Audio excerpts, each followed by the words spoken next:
lupa. So, nung kailan ba umuwi si mama? Kailan siya umuwi? Monday, no? Nung Monday, umuwi na sa Kalapan yung mama ni Rish. Naiwan yung dalawa. Yung dalawang kapatid ni Rish. Si Yuri, tsaka si Kian. So, kasama natin sila ngayon. Nung 22, kailan yun? Nung isang gabi. Pagkatapos sa simbang gabi, umuwi kami sa bahay. Tapos, naglalaba kasi ako. Pagkatapos ko maglaba, magdasampay akong ganon. Sinaran ko yung dalawa. Sabi ko, hindi ba kayo nagtatanong bakit kaya ang Diyos sa lahat ng creation, pinili niya maging tao? Pwede naman, kunyari, maging hayop siya. O maging ipis, maging Antonio, or pwede maging lamok, ganun, di ba? Bakit sa lahat ng creation, tao ang pinili ng Diyos? Natanong niyo ba yon? Sa lahat ng reincarnation, or sa incarnation na gagawin ng Diyos, bakit kailangan tao pa ang gamitin niya para makarating dito sa lupa? Pansin nyo, bakit kaya tao? Bakit? Sabi ko sa kanila, kasi ang sagot, tao kasi ang nagkasala. Hindi naman unggoy nagkasala. Hindi naman hayop ang nagkasala. Tama? Tao ang nagkasala, kaya tao rin ang tutubusin ng Diyos. Amen? And, salamat sa Panginoon, kasi mula nung nagkasala si Eva at Adan, gumawa siya ng redemptive plan para magkaroon tayo ng redemption, or tinatawag na kaligtasan sa pamamagitan ng pagtubos sa ating mga kasalanan. Ngayon, nung tinubos ni Jesus yung kasalanan natin dun sa cross, naselyuhan na tayo daw ay pwede nang, na tayo na ay pwede nang maging malapit sa Diyos. Amen? Pwede na tayong maging close sa Diyos. Bakit? Kasi natapos na yung cross. Ibig sabihin, lahat ng kasalanan natin na nagpapalayo sa atin sa Diyos, binayaran ng lahat ni Jesus dun sa cross. Therefore, pwede na tayong maging malapit sa Panginoon. Kaya sabi ni Paul, dati tayong malayo sa Ephesians, sabi niya, chapter 2, dati tayong malayo sa Panginoon, we are alienated with God. Kasi nga, dahil sa kasalanan natin, we are far from God because of our sins. Pero, dahil sa dugo ni Kristo, dun sa krus, tayo ay napalapit na muli sa Panginoon. Bakit? Kasi gusto ng Diyos talaga maging close tayo sa Kanya. Amen po? That's why merong Christmas, hindi lang tungkol sa bigayan ng Pasko. Of course, nagbigay ang Diyos. Pero ang Christmas ay tungkol to na yung Diyos ay sumaatin at laging sumasa atin. Amen? Kasi gusto niya maging malapit sa atin. Sabi niya, Christmas is often crowded with lights, di ba? Parang pag nakita mo nagniningning na sa labas, di ba? Pasko na. Di ba? Pag meron na mga nagde-design ng medyo marami lang mga religion na naging KJ eh. Alam nyo, nung 90s, kailan ba 90s? Ilang taon ba ako? Elementary, during my elementary days, pag lumabas ka ng bahay, ang daming nagde-design ng bahay. Christmas lights, Pasko, yung parol na malaki. Marami sa labas. Sa San Jose noon dati, maraming bahay na nagde-design. Lalo, pag nakarating ka ng Katarungan daw, kasi di pa kami taga-Katarungan that time, pag nakarating ka ng Katarungan, since medyo mayayaman yung mga nakatira sa Katarungan, magaganda yung design ng Kaya pag nangaroling ka, ang saya. Kasi maliwanag yung buong streets. And dumami yung religion ng Mormons. Dumami yung religion ng iglesia, na mga di nag-celebrate ng Pasko. Umunti tuloy yung mga nagde-design na ng bahay. So ngayon, ang dating, parang medyo nabawasan yung mga nagde-design. Di ba? Parang di mo na maramdaman yung Pasko sa village or sa lugar nyo. Pero hindi kasi tungkol doon sa liwanag ng mga ilaw o yung mga regalong matatanggap mo. Sabi ko nga, kapag ngayong Pasko, ang expectation mo may matatanggap kang regalo, nagkakamali ka. Hindi tungkol sa'yo ang Paskong to. Hindi tungkol sa matatanggap mong regalo ngayong Pasko, kundi sa bagay o sa mula sa'yo na ibibigay mo sa Diyos. Ang subject ng Paskong to. Kasi ang Pasko ay tungkol sa pagbibigay. Amen? Ngayon, dahil nagbigay ang Diyos, nagbigay siya ng bugtong niyang anak para maging close sa ating lahat. Amen? Gusto ng Diyos maging close sa atin. And thank God, hindi siya nag-send ng anghel lang. Although si Angel Gabriel yung pinadala niya mismo. Pero, pinadala niya mismo yung anak niya para maging malapit sa atin. Maramdaman niya yung buhay nakasama tayo. Even, sabi doon, Christmas is God saying, I don't just want to save you. Hindi lang kita gusto iligtas. I want to walk with you. Amen? Gusto ng Diyos na lumakad kasama natin. Kaya Emmanuel, yung pangalan niya. Di ba? Hindi siya sumigaw mula sa langit na, "Hoy, andito ako!" Hindi siya katulad sa Old Testament na sa Mount Sinai, na nagsasalita ang Diyos, at ang dating sa mga Israelita sa baba, parang kumukulog at kumikidlat na malakas yung boses ng Diyos. Pero sa New Testament, hindi na siya nagsalita mula sa langit. Bumaba na siya mismo sa buhay natin para makasama tayo. Sabi nga, the manger reveals God's heart. He's the one who desires closeness with His people. Ang hirap pag puro S, no? Naka-retainer pala ako. Nalimutan ko magtanggal ulit. Siya yung Diyos na gustong maging close sa atin. Amen? Yan yung mga tanong ko minsan sa mga ibang religion. Kunyari, Muslim. Una kong tanong, close ka ba kay Allah? Yeah? O, kunyari, let's say sa iba pang religion na, like Iglesia. Close ka ba kay, Felix? Kay Manalo, di ba? O close ka ba sa Diyos mo ng Iglesia? Sa mga iba pa, sa Mormons, close ba kayo?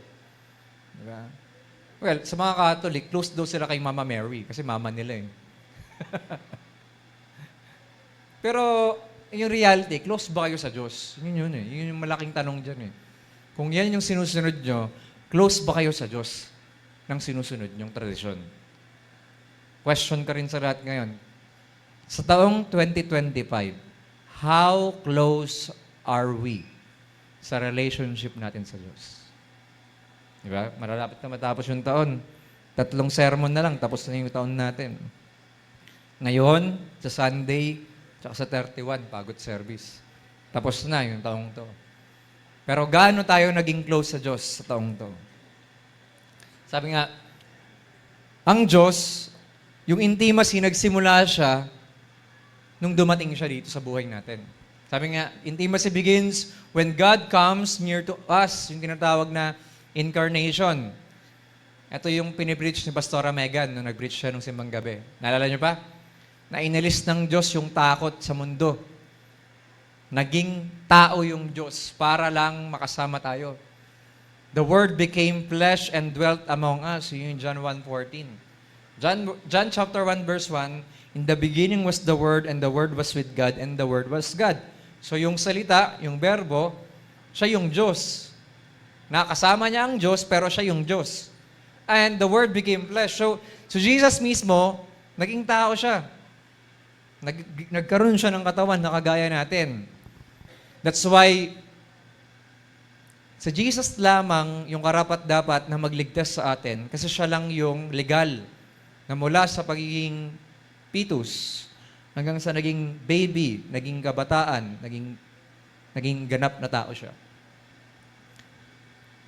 Yun yung something na meron si Jesus na wala si Satanas. Si Satan kasi, hindi niya kayang maging tao. Gusto niya maging tao. Di ba? Ano bang gusto niya? I will be like the Most High God, sabi niya. Kaya alam niyo ba ba't galit ang Diablo sa ating mga tao? Kaya galit si Satan sa ating mga tao, by the time na nakita niya si Adan, unang ginawa ng Diyos na tao, nakita niya yung frustration niya. Alam niyo ba yon? Si Satan gusto niya maging Diyos. Gumawa ang Diyos ng kawangis niya. Gumawa ang Diyos ng sariling image niya. Kamukhang kamukha niya. At sino yon? Si Adan. Unang taong ginawa ng Diyos. Pagkakita nung ahas kay Adan, asar na asar siya. Bakit? Kasi nakita niya yung frustration niya. Ito, kawangis ng Diyos. Yung gusto niya sanang maging ganun siya, hindi nangyari. Gumawa pa ang Diyos ng kagaya niya. Kaya hinulog sa kasalanan, ang sobrang inggit niya, hinulog niya sa kasalanan si Adan. Sa pamamagitan ng paghulog muna sa babae, bago yung lalaki. Pero salamat sa Diyos, gumawa siya ng prophecy at nangako siya na magkakaroon ng Messiah at tagapagligtas. And thousands of years after ng Genesis, 4,000 years after ng Genesis, pinanganak yung Messiah. at sumama kasama natin. And sabi nga, una, si Jesus, God initiates divine nearness. Yun yung ibig sabihin ng pagdating niya. Nag-initiate ang Diyos. Pag sinabing initiate, nagkusa. Nagkusa ang Diyos na mapalapit sa atin. Sabi ng mga anghel, today in the town of David, a Savior has been born to you. He is the Messiah, the Lord. Diyos na nagkusa. Kasi parang kung titignan nyo maigi, bakit daw sa sabsaban pinanganak si Jesus? Isang message, bakit sa sabsaban siya pinanganak? Kasi yung mga hayop na nandun, ino-offer sa templo. Yung mga hayop na nasa sabsaban, sa stable, ay mga ino-offer yon sa templo para sa kasalanan. May tupa doon, may baka doon, may kambing doon, may mga iba't ibang klaseng hayop doon. At itong mga hayop na to, nung pinanganak si Jesus, nakiselebrate din sila. Bakit? Kasi konting taon na lang, hindi na sila i-offer. Lalo yung lamb, yung tupa. Konting taon na lang, hindi na sila i-offer.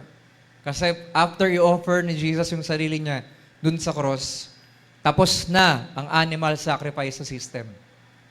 Tanungin niyo yung mga Hudyo ngayon, yung mga Israelita ngayon, pag tinanong mo sila, bakit wala na kayong templo? Yung last temple ni Herod sa Jerusalem ay nasunog yun nung AD 70 or 70 AD. 70 Anno Domini or the Year of the Lord. So, ibig sabihin, nung nasunog na yon, hanggang ngayon wala pa rin templo ang Israel. Pagpapatunay na hindi na kailangan ng Diyos ng templo sa lupa para tahanan, para samahan. Kasi ang pangako na ng Diyos, yung katawan na natin, ang templo ng banal na Espiritu. Amen? Tayo na ang katawan ng Diyos. Tayo na ang templo ng Diyos. Yung katawan natin to ang magiging templo niya na. At hindi niya nanais ng mga animal sacrifice. Ang gusto na ng Diyos, hindi patay na hayop. Ang gusto na ng Diyos, buhay na handog. Romans 12, chapter 12, verse 1. Present your bodies as a living sacrifice, buhay, holy and acceptable to God. Ibig sabihin, nasira na yung animal sacrifice system dahil gumawa na ng paraan ng Diyos. Nag-initiate na siya ng closeness sa ating lahat. Ano pang ginawa niya? Yung intimacy sa Diyos, kaya nagkapasko, sabi, God entered our ordinary lives. Imagine, pinanganak si Jesus, hindi sa mayamang ospital, hindi sa palasyo. Pinanganak siya saan? Sa sabsaban mismo. Sa manger lang. Hindi pinanganak si Jesus para sa mga mayayaman lang. Hindi pinanganak si Jesus para sa mga elite lang. Sa mga edukado lang. Pinanganak si Jesus mula sa pinaka-least person sa buong mundo hanggang sa pinaka-great person sa buong mundo. Pinanganak si Jesus para mailigtas ang lahat ng tao na sasampalataya sa Kanya. Amen? Kaya even in the ordinary ng buhay natin, dumating ang Diyos at nais ng Diyos, tabins mong sa ordinaryong araw ng buhay natin, magkaroon pa rin tayo ng closeness sa Kanya. Pangatlo, God's nearness removes fear. Kaya ang sabi ng anghel, do not be afraid. Do not fear. I bring you great tidings of good tidings of great joy. I bring you good news. Yung joy which shall be to all people. Meaning, etong nearness ng Diyos, pag malapit ka sa Kanya, hindi ka matatakot. Bakit? Because perfect love casts out all fears. And thank God, ang fruit of the Spirit ay love. Yung pag-ibig ng Diyos ay inaalis yung mga takot natin sa buhay. Kaya habang napapalapit ka sa relasyon mo sa Diyos, mas lalong nawawala yung mga takot mo sa buhay. Amen? Kung marami ka pang takot ngayon, kailangan mong bumalik. Kailangan mong bumalik sa Panginoon. Parang lang yan, yung tatay. Diba? Yung tatay, hindi niya kailangan sumigaw. Kunyari, sa kabilang kwarto yung anak niya, at dito siya sa kabilang kwarto. Pag nasaktan yung anak niya dun sa kabilang kwarto, nadapa, for example, or what, hindi niya kailangan sumigaw mula sa kabilang kwarto para sabihin sa kanya yung comfort. Anong gagawin ng isang tatay? Pupuntahan niya yung anak niya dun sa kabilang kwarto, kakamustahin niya, anong nangyari sa'yo? Yayakapin niya yun, i-comfort niya, kung umiiyak. Ganun yung ginawa sa atin ng Diyos. God did not advise from heaven, katulad ng Old Testament. Diba?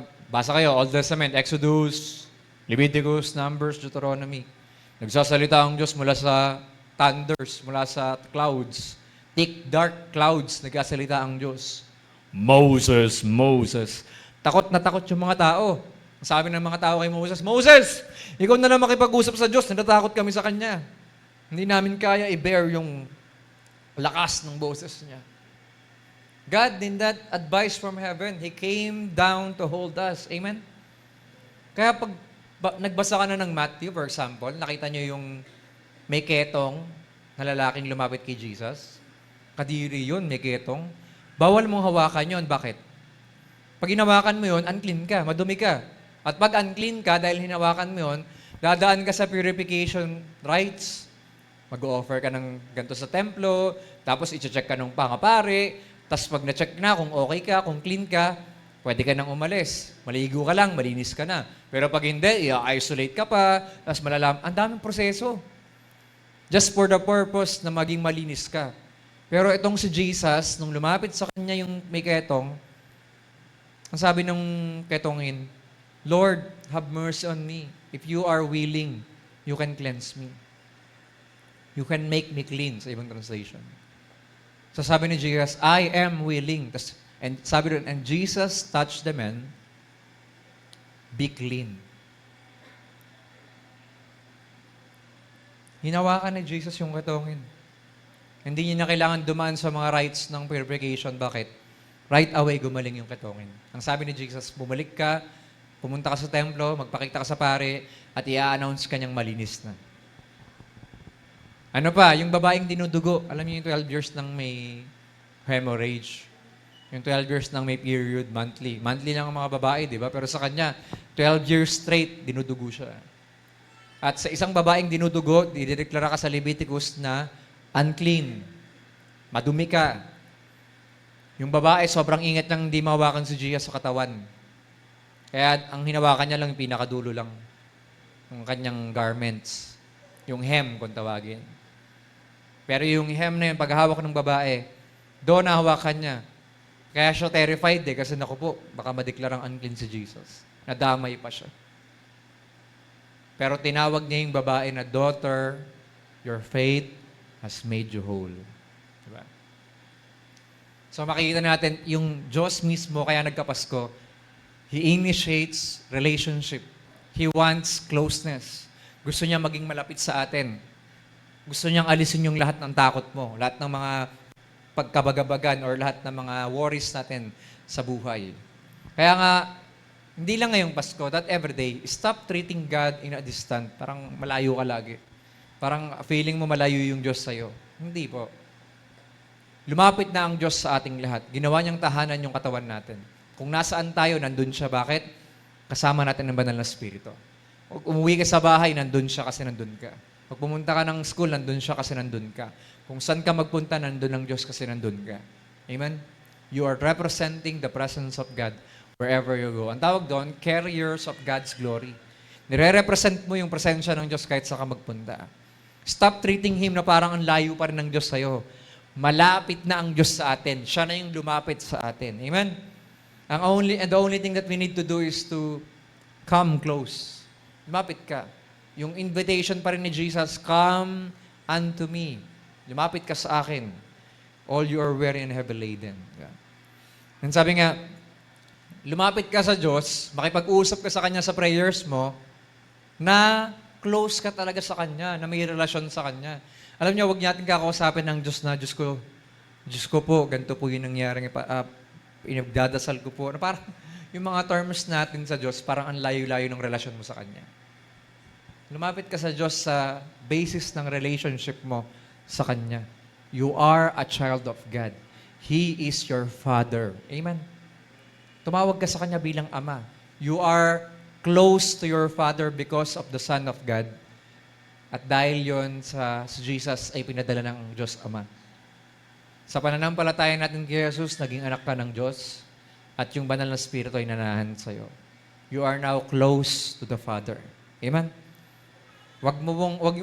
Alisin na natin yung context na parang, hindi, malayo ako sa Diyos eh. Hindi kami close. Lumapit na siya. Kaya nagkapasko. Pangalawa, intimacy grows through humble surrender. Ito naman yung response ni Mary.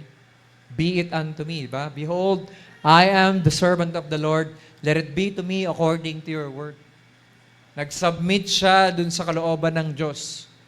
Nung sinabi sa kanya magkakaanak siya, dadalhin niya yung Messiah. Lumalago ang ating relasyon sa Panginoon kapag tayo ay merong surrendered heart. Pag meron tayong humility, humbleness, yung mapagpakumbabang puso.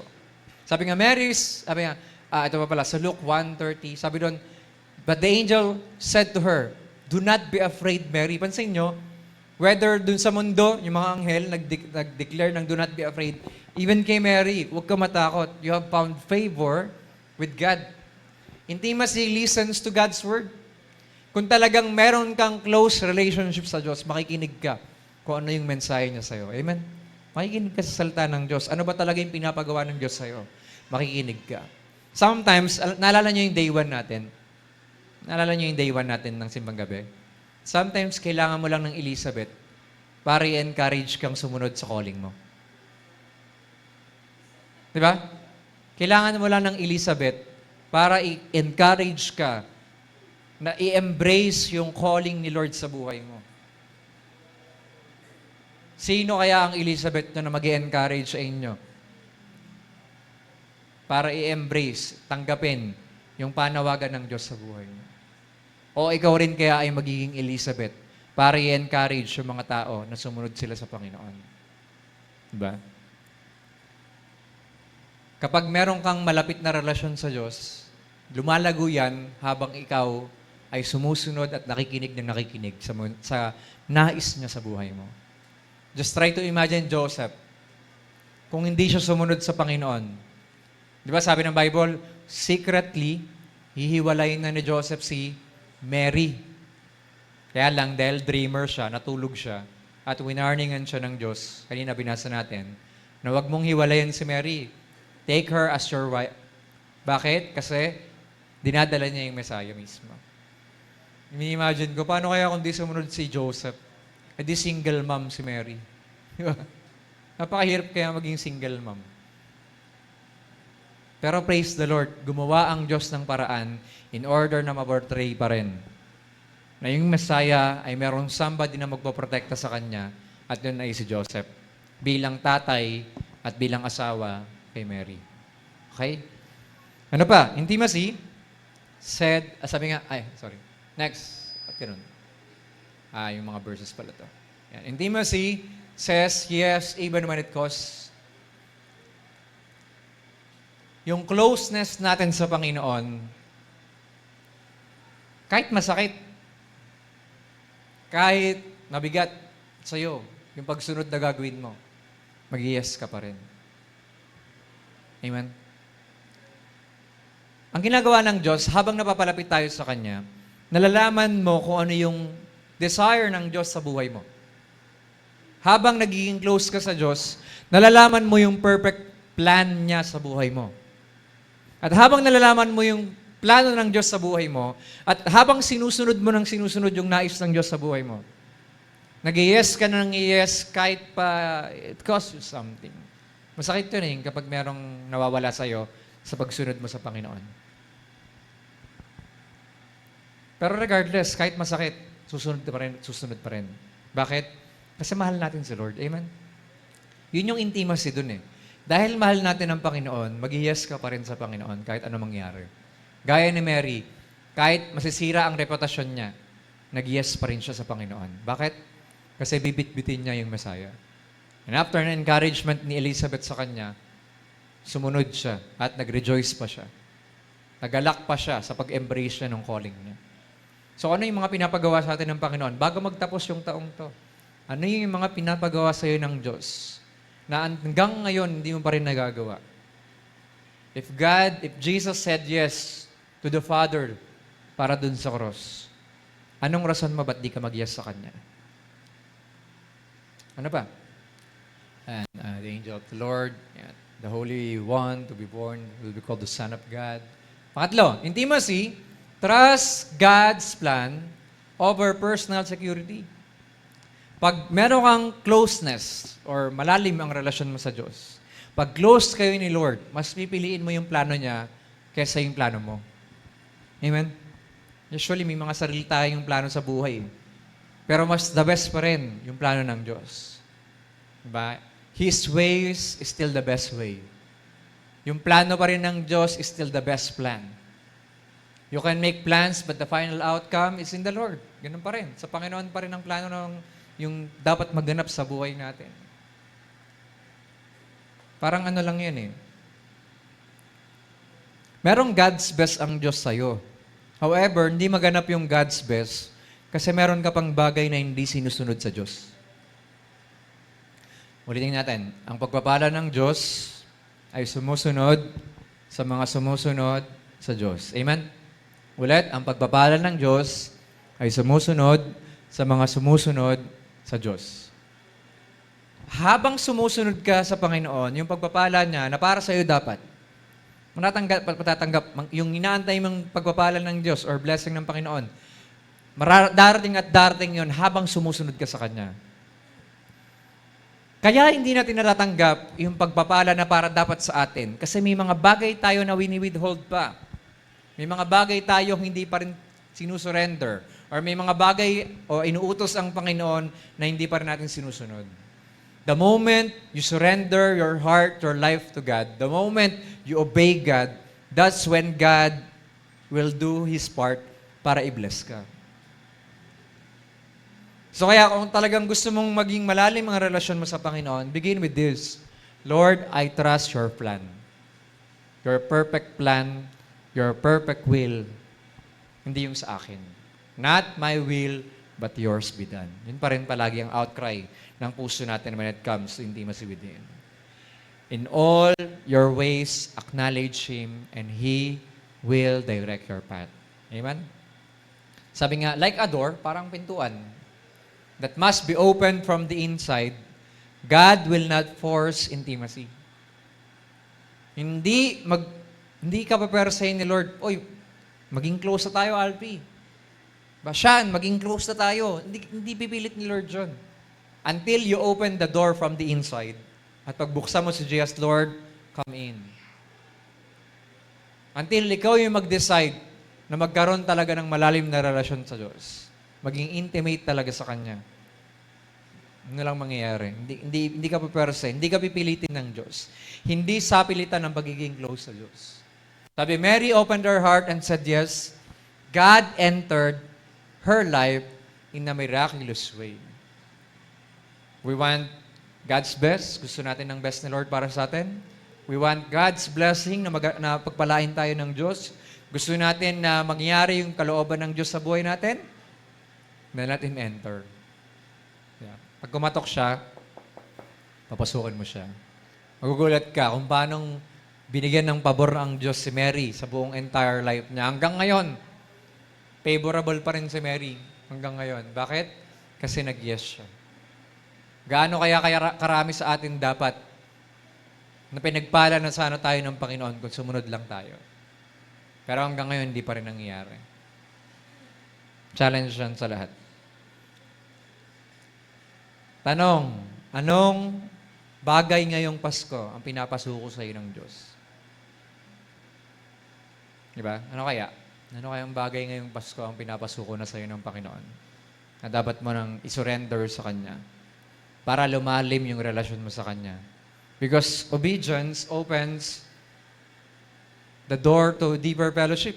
So habang sumusunod ka, lalong lumalalim yung relasyon mo sa Diyos. Pag hindi ka sumusunod, ayun, mas lalo kang pinapalo ni Lord. So kahit hindi mo pa nakikita yung buong picture, yung buong resulta ng pagsunod mo, sumunod ka pa rin. Piliin mong sumunod ngayon hanggang i-unfold sa'yo ni Lord lahat ng mga gusto niya mangyari sa buhay mo. Saka lang tayo magkakaroon ng magandang direksyon sa buhay kapag sumuko na tayo sa pagsunod natin sa Panginoon. Amen? Pangatlo, lastly, intimacy is sustained by worship and obedience. Kagaya ng mga shepherds, yung mga wise men. Pagkatapos nila marinig yung mensahe ng Diyos, sumunod na sila. Nag-worship sila pagharap nila kay Jesus. They glorified God and praised Him.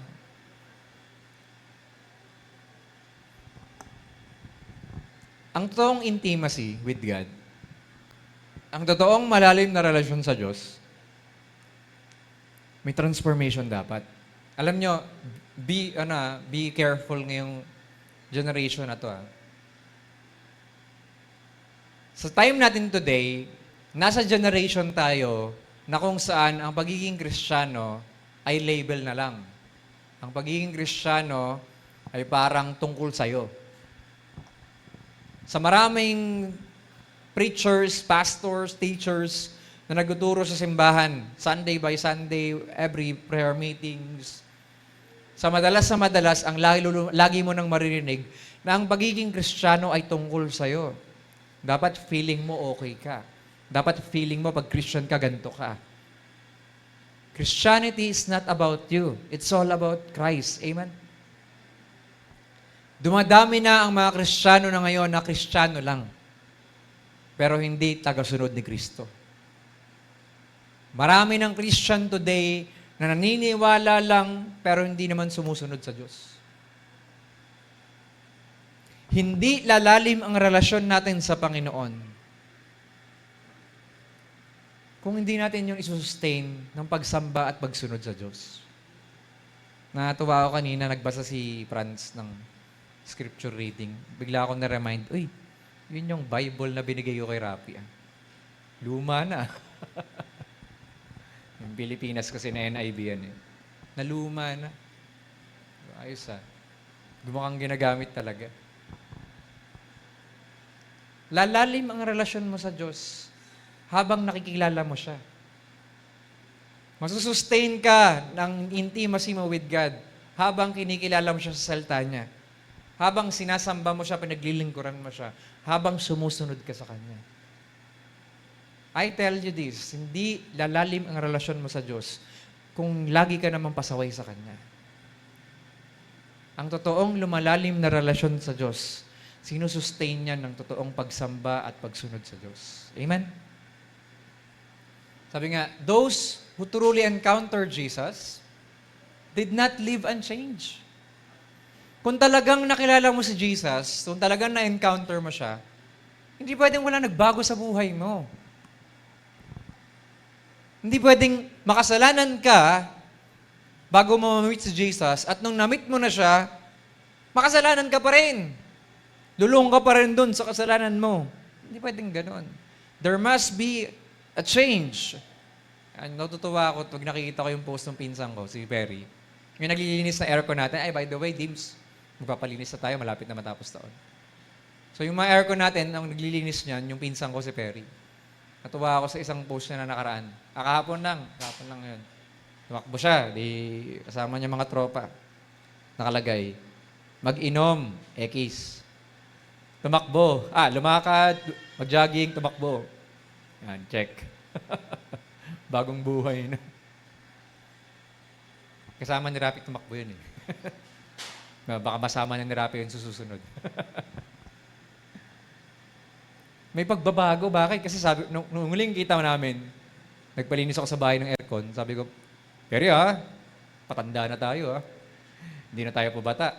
May mga anak tayo. May pamilya na tayo. Ingat-ingat na sa sa mga bisyo. Tito Ekling, nauna na. Yung isa namin tito kasi, malit na bata pa ako, tagabili pa ako ng Marlboro ron hanggang kinuha na siya ni Lord dahil sa masira na yung katawan niya. Kakayosi, kakainom. Talaga naman gabi-gabi na bibidyo ko yun sa sa court na-atiletang. Anyway, so, kaya sabi ko, nung nagugulat ako, uy, tumatakbo na si Perry. Sabi ko, that's, yung katawan niya, nagiging fit na rin. Sabi ko, ay, binabago na niya, yung niya. Choice niya yon. Ang kulang na lang doon sa Jesus. Physically, nagbabago na.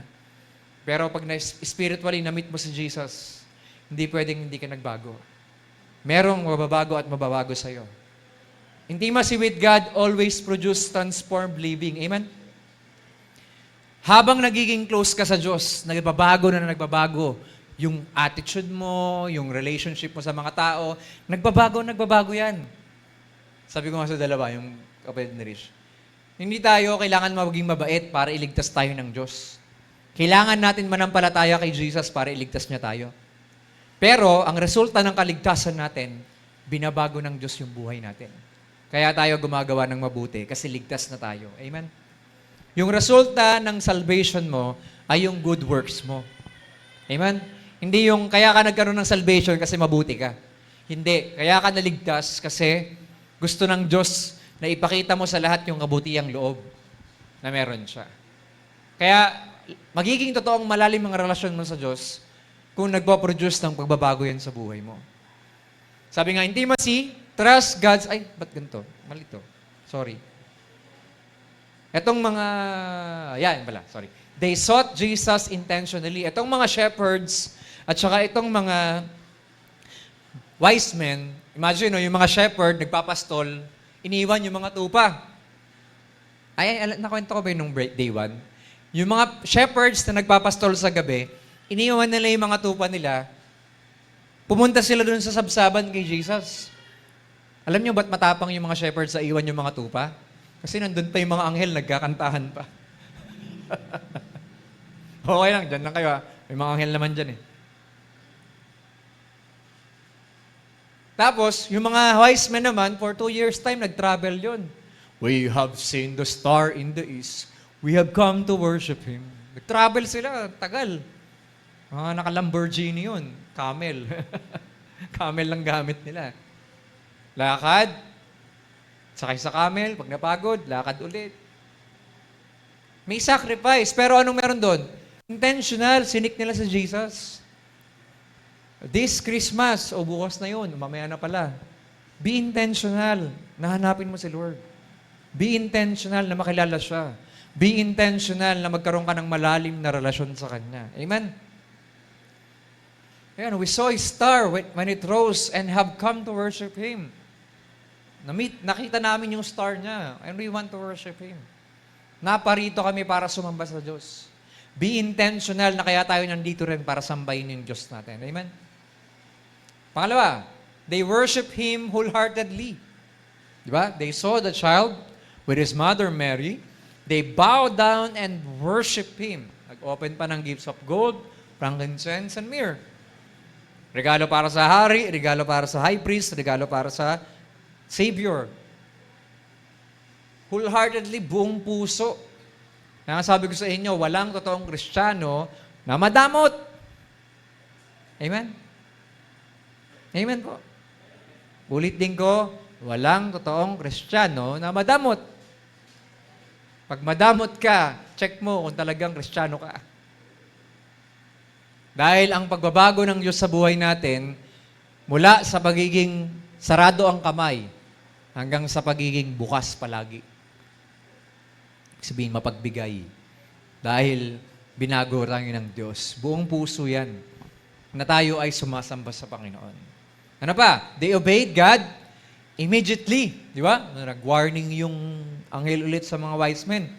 Oh, wag na kayong babalik sa dating daan. Sabi ng anghel sa mga wise men, wag na kayong babalik sa dating daan. Doon na kayo sa bagong daan. Kaya sabi doon, they returned to their country by another route. Ibang daanan, bago na. Hindi na sila bumalik sa dating daan papunta kay Herod. Doon na sila sa bagong daan kay Jesus. Binabago ng Diyos yung buhay natin habang sumusunod tayo sa Kanya. Amen? Walang pagbabago kung di tayo susunod sa Kanya. Alam niyo yung sino na sa inyo nakapag-bonfire? Na-try niyo na mag-bonfire? Di ba pag sa ating isa walang snow no? Pero pag malamig ang panahon, tapos mag-bonfire ka dyan, ilagay mo yung kamay mo malapit sa apoy. Malapit lang ha, wag sa apoy. Lagay mo yung kamay mo malapit sa apoy. Ano nangyari? Ano nangyari sa kamay mo? Umiinit, di ba? Pag umalis ka na dun sa apoy, yung kamay mo, mainit pa rin. Tama? Yeah, nagpainit ka, 30 minutes or 1 hour. Pag alis mo dun sa apoy, mainit pa rin yung kamay mo, no? May warmness pa rin. Ganon din sa Diyos. Pag tayo, when someone spend time near a fire, they live warm. Pero, when someone spend time with Christ, umaalis sila doon, binago na sila ni Lord. Amen? Kapag tayo ay close, may intimate relationship sa Diyos, pag tayo ay laging lumalapit sa Panginoon, hindi pwedeng umalis ka dun sa presensya ng Diyos na hindi ka niya babaguhin. O, gawin mo natin literal. Old Testament, for 40 days time, nag-fasting and praying si Moses sa Mount Sinai. Pagbaba niya, imagine, no, for 40 days, nag-spend siya sa presence ng Diyos. Pagbaba niya, yung liwanag ng Diyos ay nasa liwanag na sa mukha niya. Silaw na silaw yung mga tao. Makita yung mukha ni Moses, kaya sabi ng mga tao, Moses, maglagay ka ng veil sa mukha mo, nakakasilaw. Kasi yung glory ng Diyos, yung liwanag ng Diyos, nahawa na sa mukha ni Moses. Dahil sa pagstay niya sa presence ng Diyos. Ganon ang taong may intimacy with God. Binabago ng Diyos yung buhay mo habang nag-i-stay ka sa Kanya. Amen? Bakit daw? True intimacy always leaves evidence. Lagi may ebidensya na tayo ay malalim sa Diyos. Malalaman mong malalim ang relasyon mo sa Diyos, makikita yun sa evidence, sa fruits. You shall know the tree by its fruit. Fruits. Plural. Malalaman mo ang puno saan? Sa bunga niya.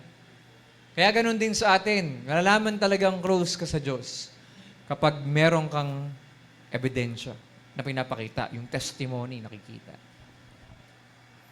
And lastly, sabi dyan, Christmas is not just a celebration.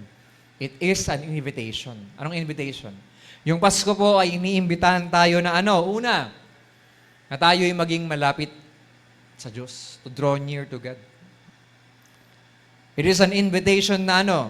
To walk closely with Christ. Maging yung paglakad natin, yung pamumuhay natin, na sinasalamin si Kristo sa bawat paglakad natin. Ano pa? To share or to live daily in His presence.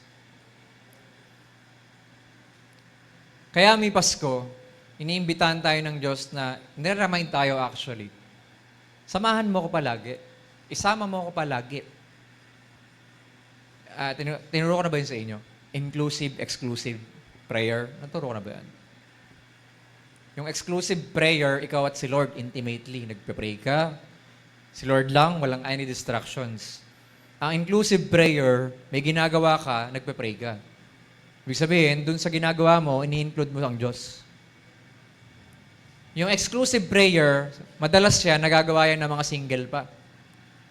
Yung walang asawa, wala bang pamilya. Yan. Pero yung mga may pamilya na, may asawa na, may responsibilities na, inclusive prayer na madalas yan. Natutunan ko yun kay mama. Habang naglalaba, nagpe-pray. Habang naghuhugas ng pinggan, nagpe-pray. Habang naglilinis, nagpe-pray. Habang nagtatanim siya dun sa bakuran, nagpe-pray. Inclusive, ini-include niya si Lord. Habang naglalakad yun, nagpe-prayer walk siya. Inclusive prayer ang tawag doon. Hindi excuse yung busyness natin sa buhay natin para hindi mo ma-include ang Diyos sa araw mo. Whether you're driving or nagko-commute ka, anuman ginagawa mo, meron kang choice to include God in your daily living. Amen? Choice mo yun. At kaya nagkaroon ng Pasko, iniimbitahan tayo ng Diyos, include natin siya. Isama natin siya sa pang-araw-araw nating buhay. Amen po? Worship is more than singing. Di ba? Nandiyan ba? Wala pala dyan. Worship is more than singing, hindi lang yung pagkanta. Yung obedience natin, habang tayo sumusunod, dumalalim tayo. Pero hindi lang nagtatapos yun. Kung malalim yung relasyon mo sa Diyos, ang ebidensya nun, sinashare mo yung testimony. Sinashare mo yun sa iba. Amen po? Meron na akong share sa inyo. Hindi ko pa nabubuksan pero may box doon, kakarating lang. From California. Ayan. regalo dyan sa loob. Yung mga naka-perfect attendance, kukuha tayo ng panregalo dyan. Gusto niya? Ilan yung mga naka-perfect attendance? Wala. Ng Sunday. Ay, may isa kayo absent. Sa live, no? Bubuksan natin yan. Bibigyan natin regalo lahat. Okay. May blessing na dumating ngayong araw. Inantay ko yan eh. Kala ko di naabot eh. Pero bubuksan natin yan, reregaloan natin lahat ng church people. Okay ba yun? Lahat ng church members ng Sandalite proper,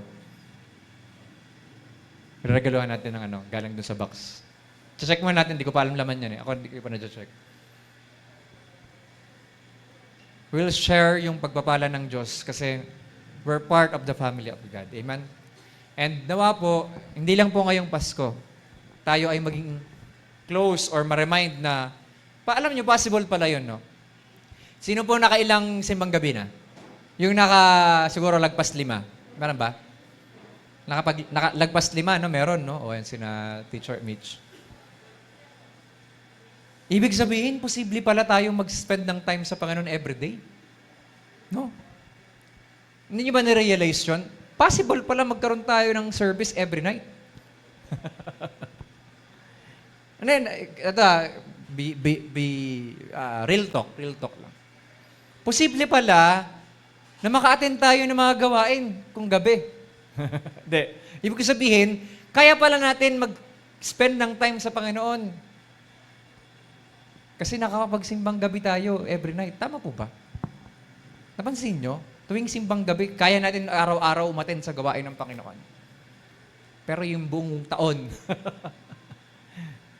na may gawain tayo ng Wednesday or may gawain tayo minsan pag Friday.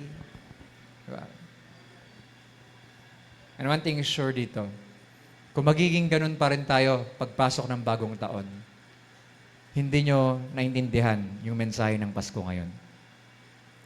Kasi ang totoong mensahe ng Christmas ay tinatawagan ang bawat isa sa atin na i-work out natin yung relationship natin ng personal sa Diyos.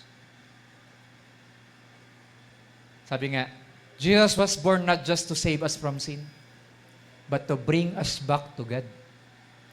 Kung medyo nanlamig ka na ng mga nakalipas, ibinabalik ka ng Diyos ngayon sa Kanya. Gusto Kanyang ilapit ulit sa Kanya. Sabi ng James chapter 4 verse 8, tingnan nyo, conditional to. Draw near to God. And He will draw near to you. Tagalogin natin. Lumapit ka sa Diyos at lalapit siya sa iyo. Kailan lalapit ang Diyos? Pag lumapit ka. Diba? Conditional yon. Oo, available na. Nagkapasko na. Nagtapos na rin yung cross. Available na si Holy Spirit sa atin. Pero paano lalalim yung relasyon mo sa Diyos? Lumapit ka. Ikaw mismo, piliin mo. Lumapit ka. Kung may asawa, kung may pamilya ka, ilapit mo sila sa Diyos. Ikaw mismo, i-decide mo yon na maging malalim ang relasyon mo sa Panginoon. Huwag lang natin i-celebrate yung Pasko na puro kainan lang, tawanan, or celebrate lang. I-celebrate natin yung Pasko talaga kasama si Lord at hindi lang ngayong Pasko, kundi araw-araw. Amen? I-goal po natin na makipag-commune tayo sa Diyos. Meron tayong kinakanta. Ano ba yun? Yung, all I want for Christmas. Sino? Sino yun? Sino kasunod nun? All I want for Christmas is you. Try nyo kantahin kay Lord yun. Just to imagine, all I want for Christmas is you, Jesus. Di ba? Parang kasi marami tayong all I want for Christmas is yung gantong bagay, bagong cellphone, bagong ganto, bagong ganyan, bagong ganon. Pero, na-try nyo na ba i-desire, Lord, all I want for Christmas is you. Only you. O ngayon, alam ko, nagmamadali na kayo kasi may mga salo-salo tayo eh. Di ba? Pero can we just enjoy His presence ngayong oras na to? Di ba? Sige, tayo lahat. Patayin nyo nga ilaw. Ay, mag-dim kayo ng ilaw. Sige, ako na lang. Ililid ko kayo sa pagsamba sa Panginoon. Merong simpleng ganda.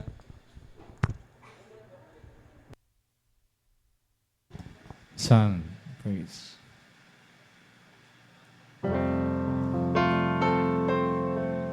Ito, alam na natin lahat to.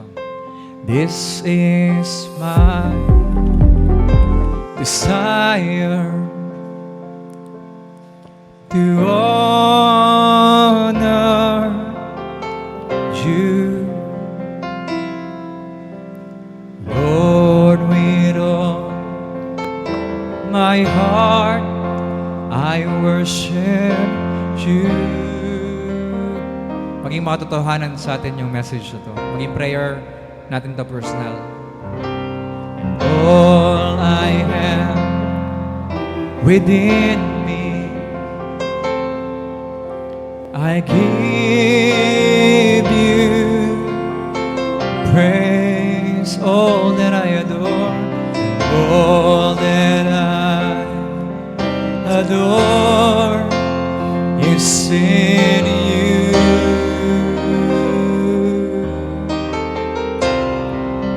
Lord, we give you our hearts, Lord.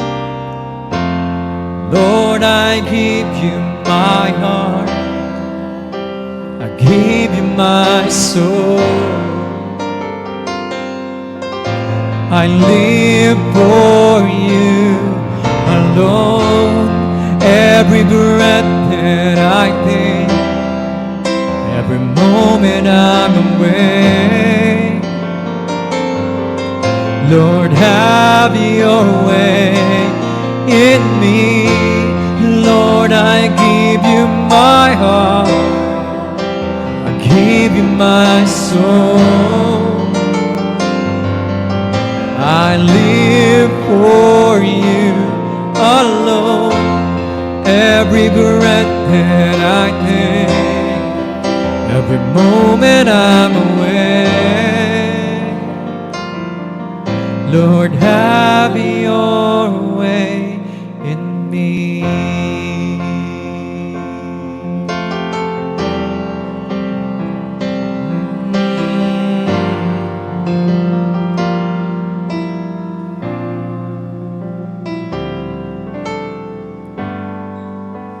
Draw me close to you.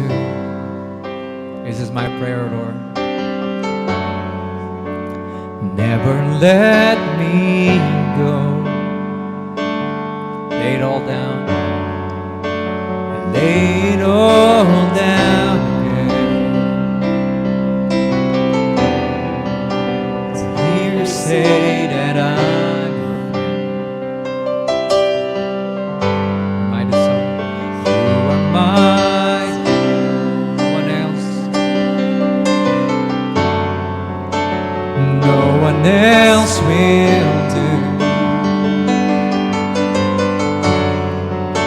There's nothing else can take your place. To feel the warmth of your embrace. Help me find a way. Bring me back to you. You're all I want, Lord. You're all I want. You're all I want. You're all I ever needed. You're all I ever needed. You're all I want. Help me know you are near. Help me know you are near. You're all I want, oh Lord. 'Cause you're all I want. You're all I ever needed. You're all I want. You're all I want. Help me know you are near. Help me know you are near. It's between you and the Lord right now. You're all I want.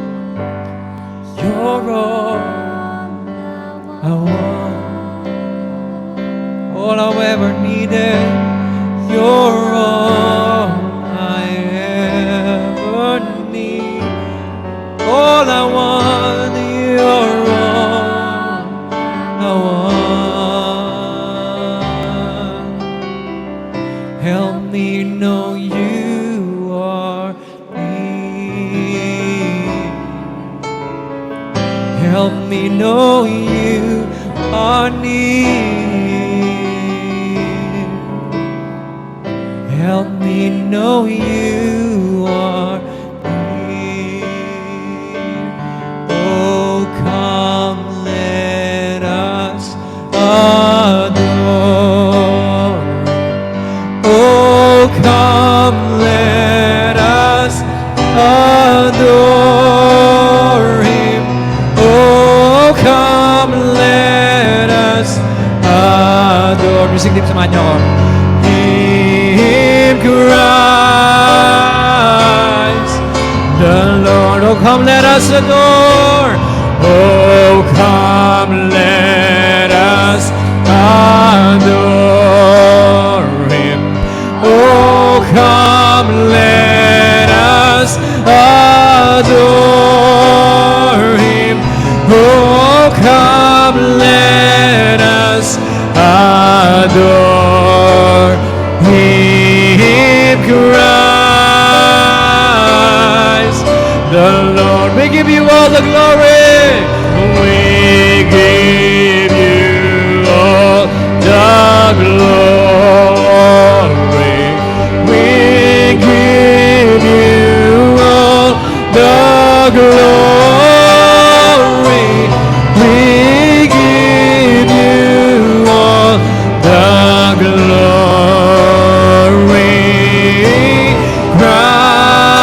Christ, the Lord. Let's give Him all the glory.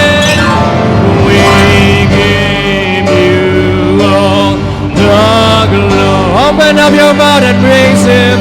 We give you all the glory. We give you all the glory. Christ, the Lord. We give you all the glory.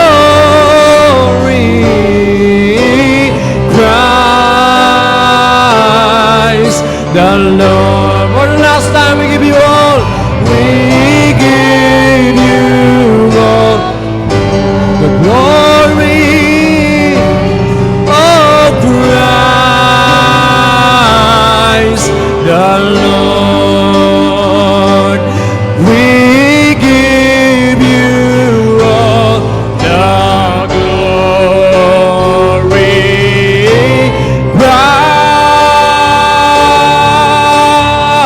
Christ, the Lord. We give you all the glory, Lord. Hallelujah.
angels singing, hallelujah. Oh, glory, glory, glory. Glory to the Father. Glory to the Son of God. Glory to the great I am. Glory to the Holy Ghost. Hallelujah. Hallelujah.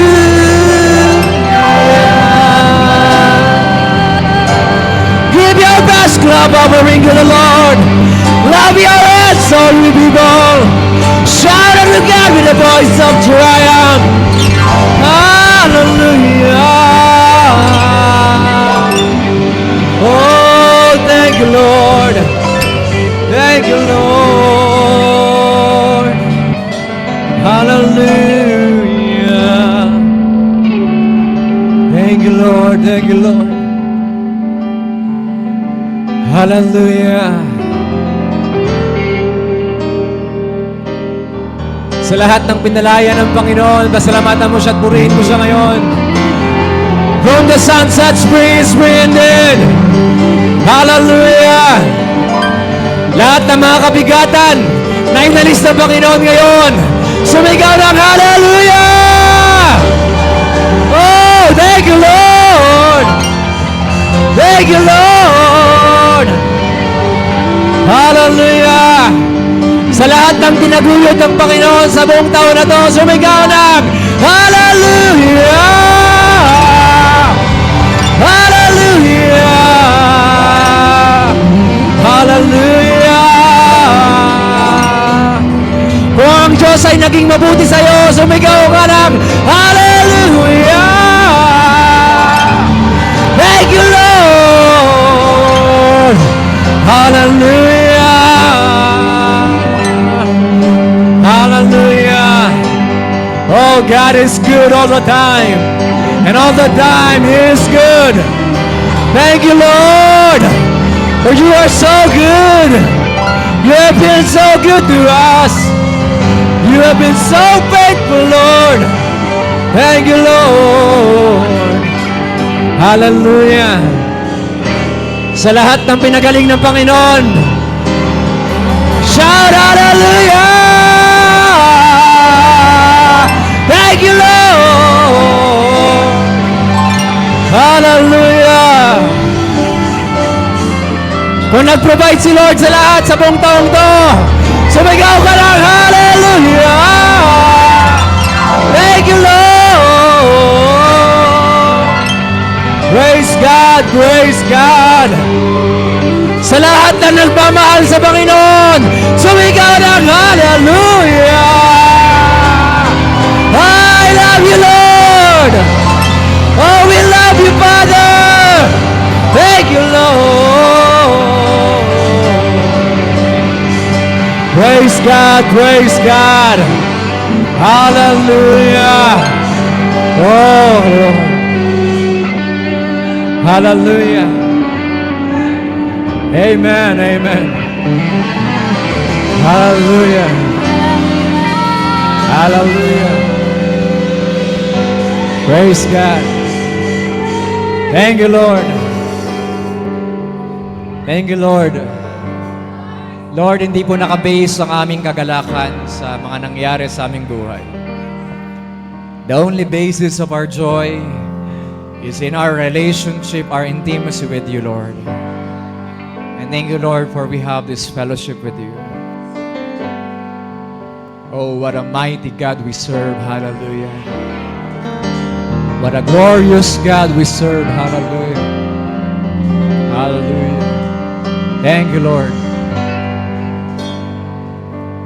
And Lord, we believe right now, pinalaya mo po ang iyong mga anak sa mga naganap sa aming buhay sa mga nakalipas.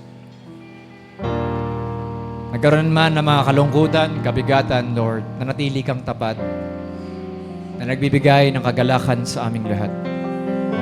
At kaya naman sa gabing ito, Lord, pinasasalamatan ka namin ng buong buhay namin, ng buong puso, ng buong hininga, at ang aming buong buhay, Panginoon, dahil ikaw ay mabuti at nananatiling mabuti sa aming lahat.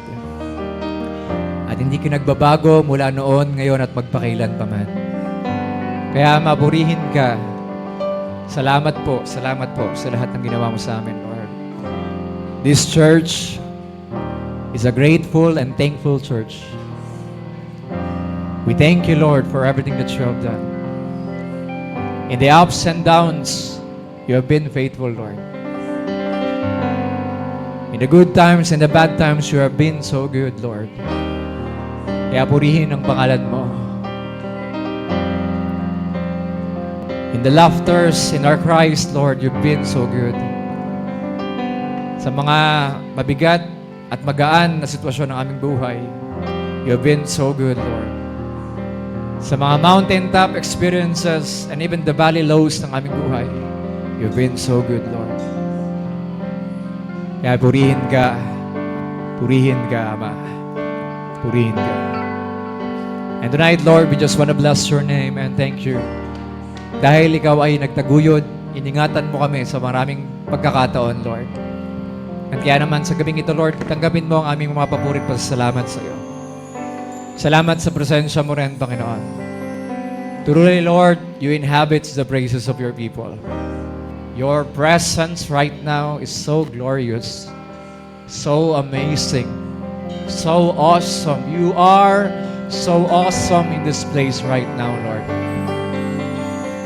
And as we encounter you tonight, Lord, sa pagsama namin, Panginoon, sa aming mga kapamilya mamaya, sa mga celebration, sa mga reunion na magaganap, Lord, I pray, Father, right now, na itong presensya mo, Panginoon, ay masama namin mamaya. Let them experience that we have been with Jesus tonight. Kaya Lord, tanggapin mo po ang lahat-lahat ng ito. Ikaw po ay naging mabuti palagi at magiging mabuti pa rin sa mga buhay namin, Panginoon.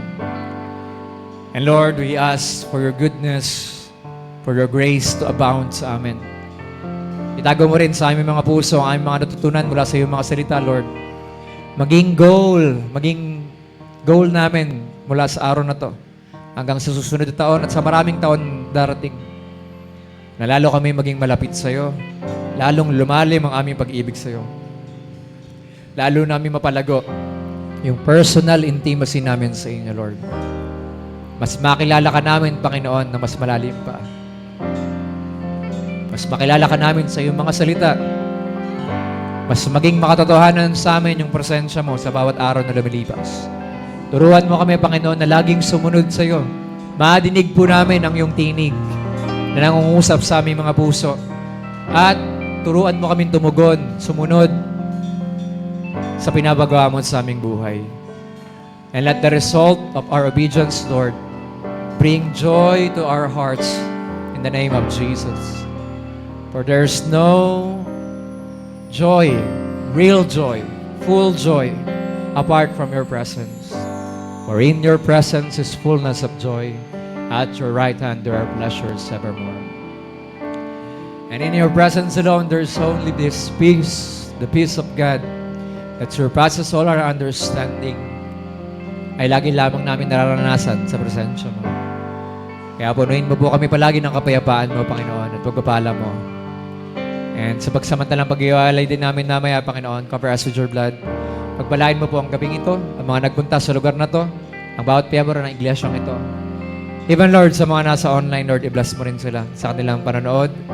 Naway sila rin, Lord, ay nagpuri kasama namin, kasabay namin kanina. And let their celebration also become glorious. Maging makabuluhan po ang aming mga salo-salo mamaya sa aming mga pamilya, sapagkat ikaw po ang sumasama sa amin. And thank you, Lord. No words. Words are not enough to thank you, Lord. Songs are not enough to thank you. But with all our hearts, Lord, with all our lives, with everything we are, Lord, and everything that has breath, praise the Lord. Thank you, Lord. Hallelujah. Thank you, Lord. Thank you, Lord. Come on, thank Him, thank Him, thank Him, thank Him, thank Him. Thank you, Lord.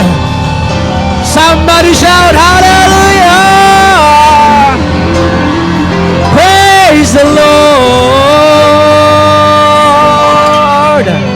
Hallelujah. And that your good, acceptable, and perfect will be done in our lives. In Jesus' name we pray.